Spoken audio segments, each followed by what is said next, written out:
Bapak, Ibu, Saudara, anggota gereja,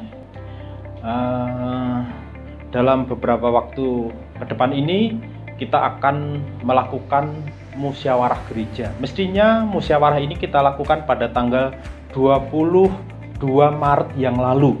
Tetapi karena kondisi wabah ini, maka ini belum bisa dilaksanakan, dan ini harus kita laksanakan supaya gereja kita ketika menjalankan organisasi kehidupan tetap berdasarkan keputusan kita bersama. Jadi ini adalah musyawarah ini adalah sesuatu yang dibutuhkan, yang terkait dengan apa yang sudah dirancang oleh panitia perancang. Maka sidang jemaat perlu berpartisipasi bersama dalam mengesahkan rencana program dan anggaran tahun 2020. Nah, rencananya seperti apa? Ada dua hal yang perlu Bapak Ibu perhatikan, yaitu perihal rencana program. Rencana program kali ini tidak disampaikan program secara detail. Saya harap Bapak, Ibu, Saudara semua sudah mempelajarinya melalui materi yang sudah disebar melalui grup WA beberapa waktu yang lalu. Lalu saya hanya menyampaikan tentang goal-goal dari setiap program. Nah, silahkan perhatikan mengenai rencana program goal gereja di tahun 2020. Yang pertama adalah kebaktian. Kebaktian di gereja kita di tahun 2019 rata-rata 165. Lalu goalnya di akhir tahun 2020 adalah 185. Ini adalah total kebaktian pagi dan kebaktian sore. Lalu sekolah minggu pada tahun 2019 rata-rata 90. Lalu goal di tahun 2020 adalah 120 anggota sekolah minggu. Lalu itu kalau ditambah penjelasan adalah pada tahun 2019 sekolah minggu terdiri dari 10 kelas dan 21 guru.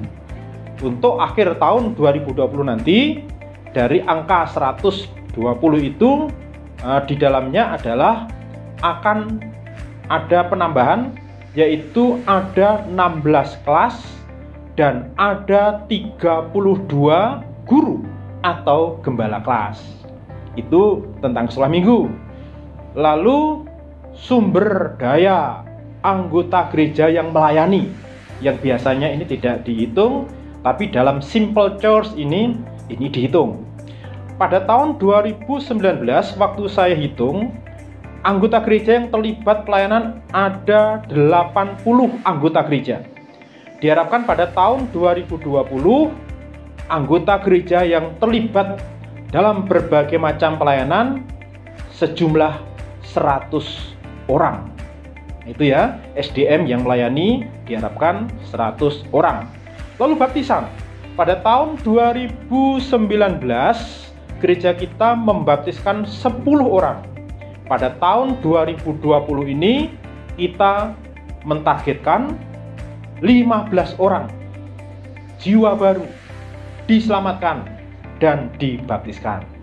Nah, ini perihal rencana program. Mohon Bapak Ibu memperhatikannya. Silakan simak sekilas, yaitu goal, kebaktian, sekolah minggu, SDM, dan baptisan. Sekarang kita akan memperhatikan yaitu rencana anggaran belanja gereja tahun 2020.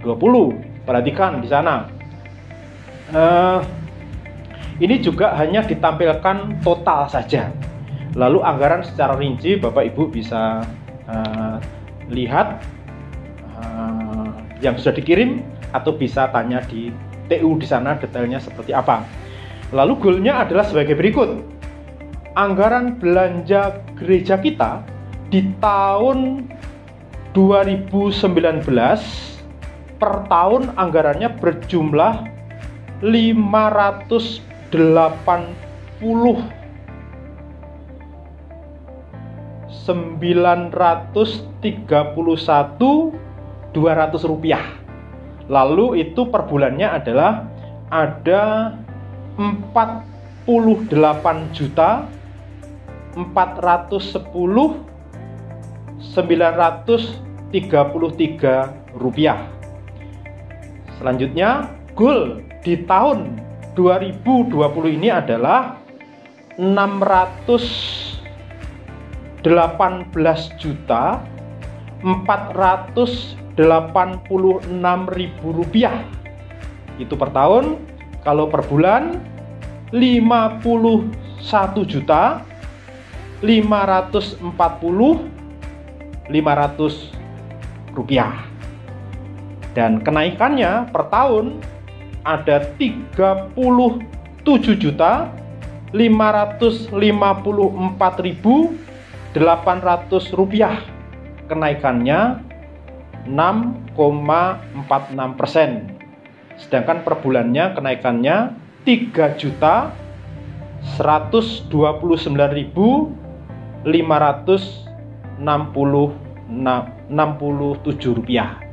Nah, ini Bapak Ibu tentang anggaran belanja gereja. Kita perhatikan pelaksanaannya, ada prioritas-prioritas, tentunya memperhatikan cash flow-nya.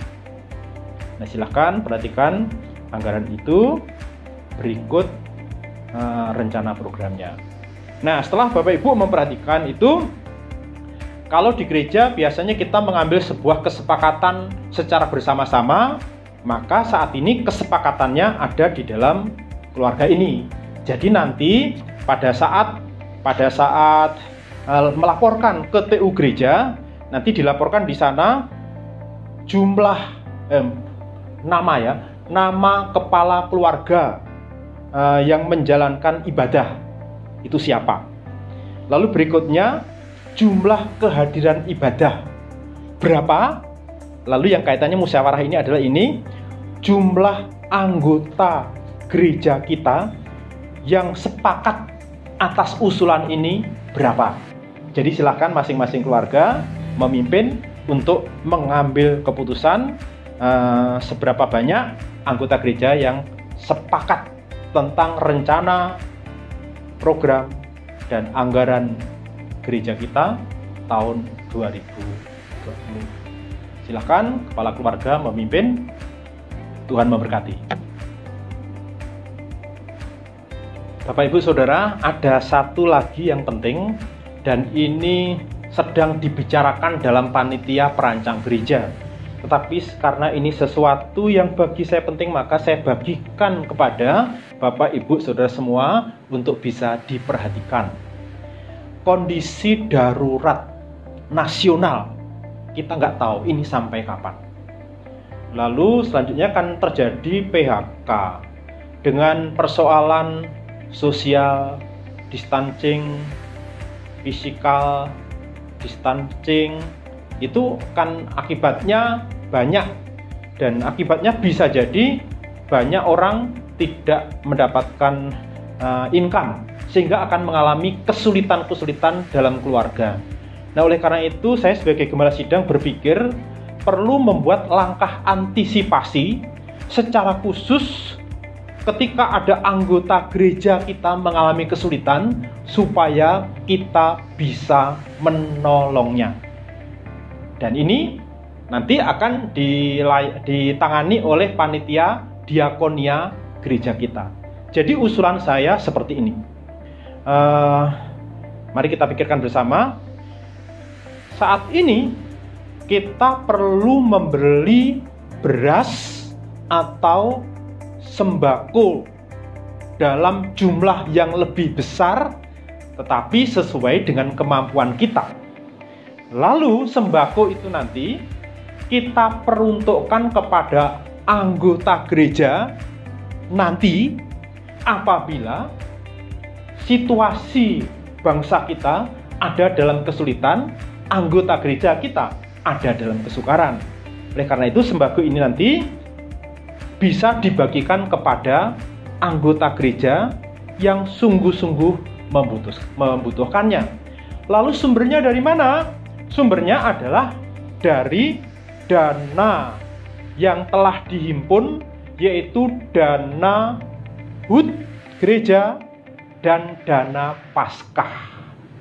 Lalu juga diberi kesempatan kepada anggota gereja yang ingin berbagi kepada anggota gereja yang mengalami kesulitan.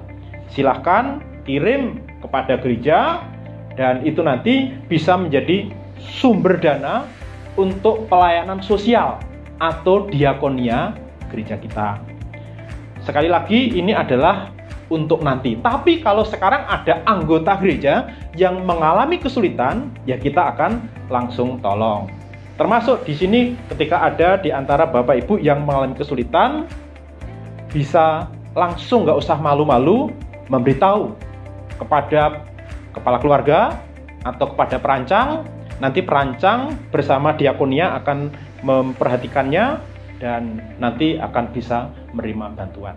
Nah, ini pikiran saya ketika Bapak Ibu sepakat bisa mengirimkan berita melalui laporan supaya ini ditindaklanjuti. Itu saja. Tuhan memberkati.